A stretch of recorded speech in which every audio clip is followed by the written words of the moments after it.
Escuchamos recién el relato de San Mateo de la multiplicación de los panes. Este episodio es el único milagro que está relatado en los 4 evangelios. Hay milagros que están en uno, otros en dos, otros en tres, pero ninguno en 4, este solamente. 2 de los evangelios incluso narran una segunda multiplicación de los panes, con distintos números. Ya son 4.000 personas, no 5.000 hombres, etc. Esto es una señal de que para los evangelistas este milagro es especialmente importante. ¿Por qué tan importante? Bueno, voy a tratar de responder a esta pregunta en esta reflexión.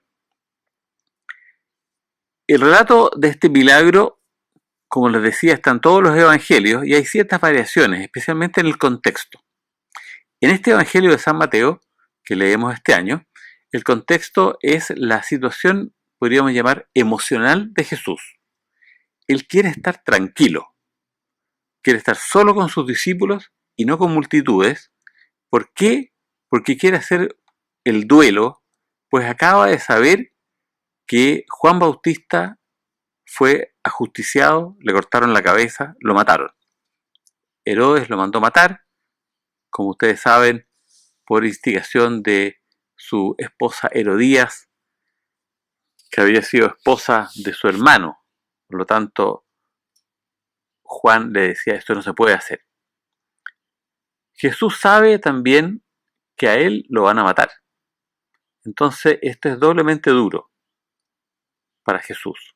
Ve su futuro trágico y ve también el fin trágico de su amigo, su pariente, el gran profeta Juan Bautista. Empieza así. Jesús, al oír que habían matado a Juan, se retiró de allí en una barca, aparte a un lugar solitario. Jesús necesitaba estar tranquilo para hacer su duelo. Pero Jesús no logra su objetivo de estar tranquilo, porque, nos dice en comillas, en cuanto lo supo la gente, salieron tras de él, viniendo a pie de las ciudades. Y al desembarcar, la gente ya había llegado, vio mucha gente. Jesús, en lugar de enojarse, porque su plan de estar tranquilo no le resultó, en lugar de dar la vuelta y partir hacia otro lugar, Jesús, dice, sintió compasión de ellos y curó a sus enfermos. Otros evangelios dicen además que Jesús enseñó a la gente y con mucha calma. Y no les dice Jesús un par de palabras para dejarlos tranquilos y poder zafarse de ellos y finalmente quedarse sin gente y poder hacer su duelo, algo que él necesitaba. No, Jesús realmente cambió de planes. Se quedó acompañando con toda calma a la gente al punto que se hizo tarde. Al atardecer se le acercaron los discípulos diciendo, el lugar está habitado y la hora es ya pasada. Despide pues a la gente para que vayan a los pueblos y se compren comida. Lo que dicen los discípulos es muy razonable, pero Jesús los desafía diciéndoles, no tienen por qué marcharse, denles ustedes de comer. Vemos que ellos sí tenían algo para comer, pero no alcanzaba para tanta gente, sino solo para ellos. Ellos dicen, no tenemos más que 5 panes y 2 peces. Y aquí Jesús hace algo inaudito. Desafía a sus discípulos a compartir lo poco que tienen con toda esa multitud, y Él lo multiplica para que alcance para todos. Pide que le traigan esos panes y esos peces y, comillas, ordenó a la gente reclinarse sobre la hierba, tomó luego los 5 panes y los 2 peces y levantando los ojos al cielo, pronunció la bendición y partiendo los panes se los dio a los discípulos y los discípulos a la gente. Comieron todos y se saciaron. Qué linda el episodio. En este evangelio se dice que Jesús sentía compasión de la gente. En otro similar se dice que esa compasión se debía a que la gente parecía ovejas sin pastor. Este relato nos recuerda justamente el Salmo 22. El Señor es mi pastor, nada me habrá de faltar. El Señor me guía a verdes praderas y me hace reposar. La gente, dice, se reclinaba en la hierba, es justamente una verde pradera, tal como la describe ese salmo. Y a la gente nada le falta, porque todos comen y quedan satisfechos, e incluso sobra. Este milagro muestra que Jesús es el buen pastor que describe el Salmo 22, que Jesús es el Señor del Antiguo Testamento. Es decir, este relato muestra la divinidad de Jesús. Y el Dios que representa a Jesús, ¿ya? Jesús es un Dios compasivo, no es un Dios duro, que castigador, sino que es un Dios compasivo que se preocupa de las necesidades de los seres humanos, no solo de sus necesidades espirituales, sino también de sus necesidades físicas. Él cura a los enfermos y da de comer a los que tienen hambre. El relato sigue diciendo que sobraron 12 canastos llenos. El número 12 simboliza obviamente a las 12 tribus de Israel y a los 12 apóstoles.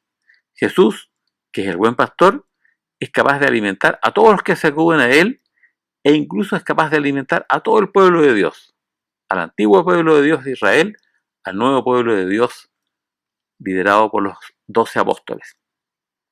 Y dice al final, los que habían comido eran miembros de unas 5.000 familias. Eso es un gran número de gente. Deben haber sido unas 20.000 personas. En esa época la población total de Israel no era muy grande. Por lo tanto, allí comió un porcentaje importante de toda la población del país. La gente quedó tan impresionada por este milagro que, de acuerdo no al Evangelio de Mateo, pero al de Juan, lo quisieron hacer rey. Es decir, se dieron cuenta que Jesús era el Mesías. Las traducciones dicen que Jesús se retiró de allí. Nuestro profesor de griego que acaba de fallecer, el padre Miguel Ángel Ferrando, español, marianista, nos decía que los escritos de San Juan en griego decían no huir, o sea, no retirarse de allí, sino que huir. Jesús huyó de allí. Incluso dice, salió corriendo. Son palabras duras. ¿Y por qué? Porque Jesús huye de la tentación. ¿De qué tentación? De la tentación del poder político. Si ustedes recuerdan, una de las tentaciones del diablo antes que Jesús comenzara su ministerio público era justamente la del poder político. Jesús sí es el Mesías, pero no es un líder político ni militar. Es un salvador que nos salva de algo distinto que simplemente la falta de libertad política. Algo más profundo que simplemente salvarnos del hambre. Jesús nos salva del pecado y de la muerte. ¿Y cómo lo hace? A través de su muerte y su resurrección. Y aquí viene el último aspecto de este milagro, que claramente apunta a la Eucaristía. Jesús, como lo hará después en la última cena, usa los mismos gestos. Levantando los ojos al cielo, pronunció la bendición y partiendo los panes se los dio a los discípulos. Obviamente, aquí los evangelistas se dan cuenta que Jesús estaba ya pensando en la última cena. Y durante la última cena, ¿qué hace Jesús? Jesús, por medio del pan y del vino, hace presente lo que el día siguiente él hará en la cruz, el sacrificio de la cruz, porque él dice, este es mi cuerpo, o esto es mi cuerpo entregado por ustedes. Esta es mi sangre derramada por ustedes y por toda la humanidad. Lo que sucedió en la cruz el Viernes Santo, Jesús lo hace en forma simbólica, en forma sacramental, el día anterior. Y de ahí la iglesia lo repite, hagan esto en memoria mía, dice Jesús, y entonces cuando hacemos la Eucaristía, cuando celebramos la Eucaristía, Jesús hace presente el sacrificio redentor de la cruz. Por eso que la misa es tan importante. Entonces el milagro de la multiplicación de los panes apunta y prepara a los discípulos para el sacramento de la Eucaristía. Seguramente esta es la razón por la cual este es el único relato de milagro que aparece en los 4 evangelios. Que Dios permita que pronto podamos celebrar presencialmente la Eucaristía. Esta Eucaristía por medio de la cual el Señor nos alimenta nuestro cuerpo y nuestra alma. Y así quedemos satisfechos en nuestras necesidades físicas y espirituales.